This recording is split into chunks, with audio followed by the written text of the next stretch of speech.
Hello, and welcome to today's Focus on the Test mini lesson. Welcome to all of our subscribers, and thank you very much for joining us.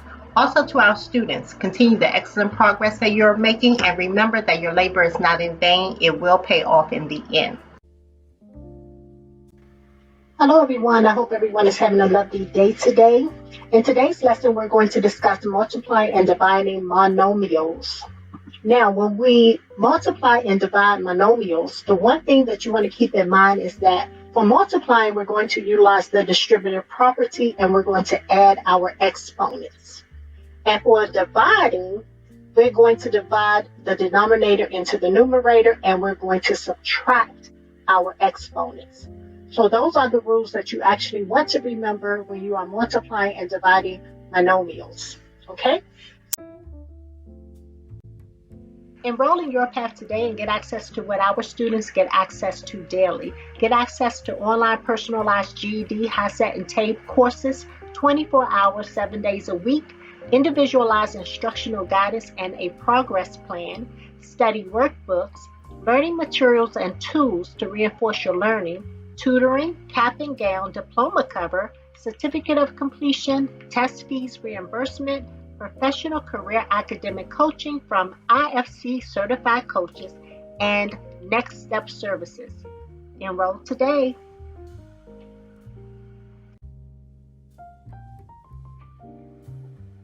Congratulations to Mr. Antone on earning his high school equivalency diploma. We are exceptionally proud of you. Outstanding work. Mr. Antone is our third graduate to make up our class of 2022.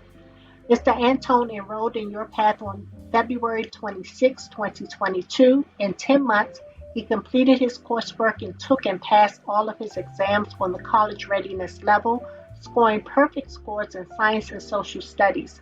Mr. Antone demonstrated a sincere commitment to earning his diploma. He honored his projected test dates and earned his high school credential in a reasonable time frame.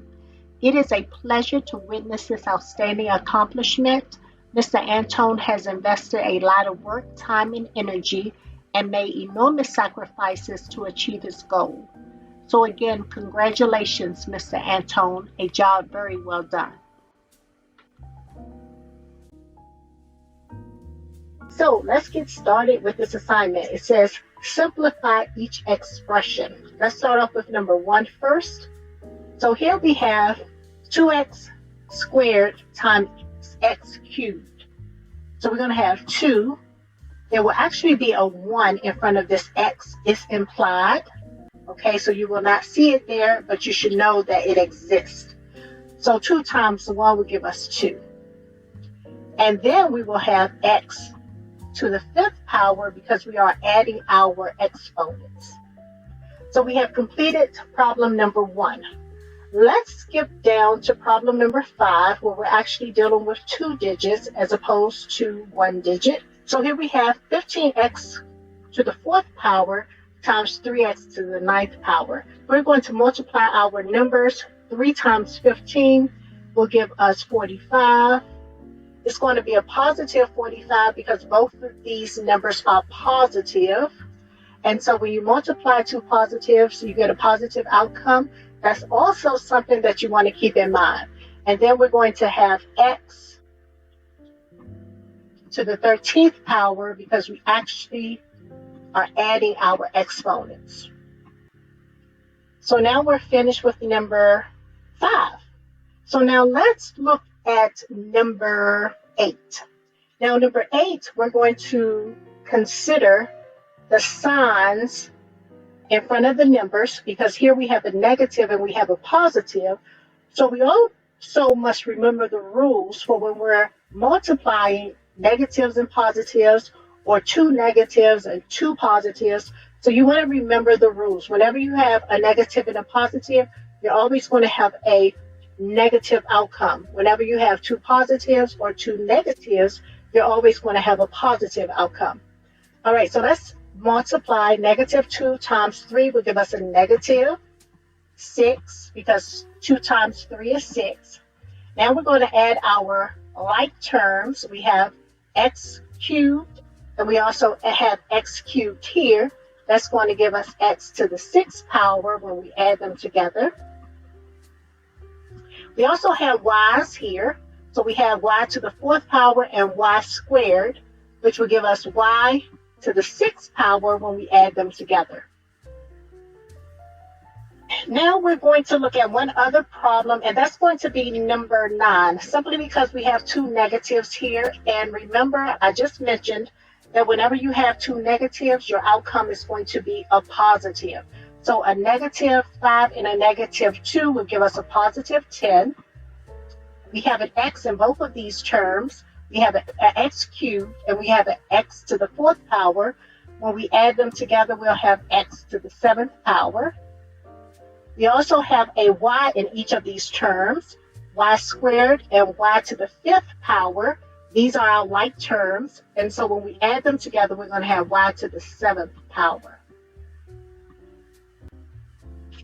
Okay, that's number 9, and we are completed with multiplying monomials. Now let's talk about dividing monomials. Let's look at number 17. Keep in mind that you're doing basic math, whereas you're dividing your denominator into your numerator. In this case, we're going to have a 1 implied here. Even though you don't see a 1 here, it's usually implied. We know that it exists, right? So here we'll have 1 goes into 4. That's going to be 4 times. Now for this x here, you do not have it to any exponent. So therefore, it's implied that this x here is to the power of 1. So a 1 is actually here. Even though you may not see it, you need to know that it exists. So in this case, we're going to take this 1 and we're going to subtract it from 2, because whenever you're dividing monomials, then you are subtracting your exponents. Now this goes back to the rules for exponents. Whenever you're dividing your bases, you have to subtract your exponents. So that's what we're doing here. That's going to leave us with 1 from 2 gives us 1, so we're going to actually have x here. Now we do not need to put x to the power of 1 because that's already implied, okay? So we'll just have x here. And then we have y squared divided into y cubed. When we subtract 2 from 3, we also get 1. And so this is going to leave us with just y, right? Because once again, this y is to the power of 1. It's already implied. Any number to the power of 1 is that number or that variable, okay? So whenever you see y to the power of 1, that equals y. If we had 2 to the power of 1, that will equal 2. So in this case, we do not put the 1 here. It's already implied, okay? So our answer for number 17 is 4xy. Now let's look at number 22. For number 22, we're using basic math. We're dividing 2 into 26. That will give us 13. We're going to have a positive 13 because we have 2 positive numbers, okay? So we're applying the rules for when you are multiplying numbers with different signs or the same signs. You have to know what are the rules. In this case, we have 2 positives, so we're going to have a positive outcome. If we had a negative and a positive, we'll have a negative outcome. If we had 2 negatives, we'll have a positive outcome. So you want to make sure that you know the rules. You want to keep in mind that math builds upon itself, okay? So you have to know the basics in order to do advanced math. All right, so now here we have x cubed into x to the 9th power. We're subtracting our exponent, so that's going to be 3 from 9, and that's going to give us 6, so we're going to have x to the 6th power.